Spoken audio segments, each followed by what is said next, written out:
وی څلور خبرې د انسان د بدبختۍ نښه ده. څلور خبرې چې په چا کې دا د انسان د بدبختۍ علامات یو نښه ده. یوه ده جمود العین. جمود العین یعنی د سترګو کلکوالی داسې چې د هغې نه اوښکې نه ځي.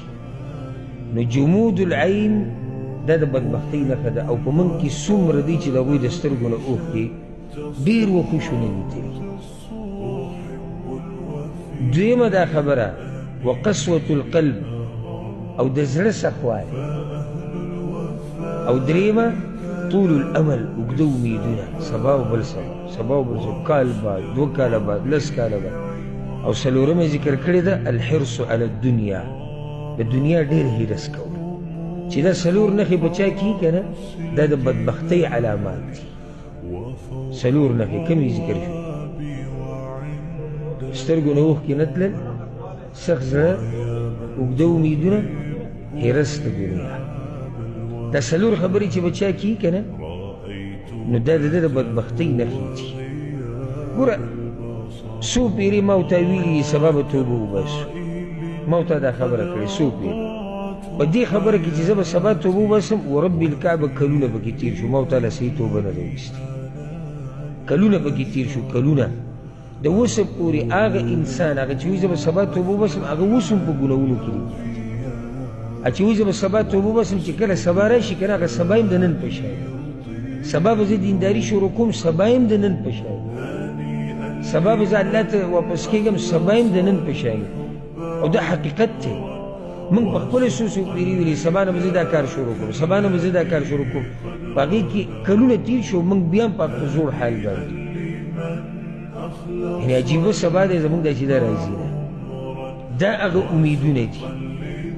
او پته نشته چې څو پورې به موږ دا خبره کوو چې سبا او سبا، سبا او سبا، سبا او سبا. او ما له څوک دا یقیني خبر را کولی شي چې سبا راشي ته په دنیا کې. زه دا که یو سړی دا وایي چې دا شته خو په ما باندې ډېرې ورځې راغلي داسې به دا سبا هم راشي، هېڅ پته نه لګېدي چې سبا په تا باندې رام نه شي. ډېرو دا خبره کړې ده چې سبا به په ما باندې راشي، او سبا هغوی په قبرونو والا په منځ کې پراته د دنیا نه تللي دي. او که بیا ته په آخرت کې او د دنیا نه تلو نه بعد نصیحتونه قبلوې او الله ته ځان نږدې کړې هغه تاله فایده نه درکړي.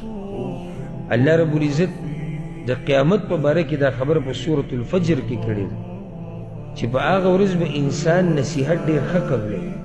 دا چې نن یې په قبلولو کې موږ کوتاهي کوو که نه، دا نن چې موږ په کومه دیندارۍ کې کوتاهي کوو، دې ته به د قیامت په ورځ دا انسان ډېر په اسانۍ باندې غاړه ایږدي. او دې ته بلکل تیار به د سر به دا وایي نه چې سبا او بل سبا، د سر به څه عذر نه بیانوي. خو الله رب العزت وایي وَأَنَّى لَهُ الذِّكْرَى، خو په هغه ځای کې به ده ته نصیحت قبلول فایده نه ورکوي. دقه به وایي چې یقول یا لیتنی قدمت لحیاتي. اوس دې حسرتونه او ندامتونه کوي، خفګانونه کوي په هغه عمر باندې چې هغه تېر شوی دی، په هغه ورځو باندې چې هغه د الله په نافرماني کې تېرې کړي دي. او ده وی سبا به زه ځان برابروم او سبا به ځان برابروم. او دا ژوند دقه شان روان دی. څنګه چې دا رمضان تېر شو که نه او دومره زر تېر شو چې موږ پوه نه شو، زموږ ګوره ټول ژوند داسې روان دی. خو دې رمضان ته زموږ توجه په دې راځي چې موږ پکې روجې نیسو. هلته د روجې سړی شماري، یوه تېره شوه او 2 لاړې او 3 لاړې او اختر جو را روان دی او اخرنۍ 10 شو د لیلة القدر شپه موږ یې شمارو، ځکه ورته موږ توجه ده چې دا ډېر زر تېرې شو. نو ګوره زموږ ژوند روان دقه شان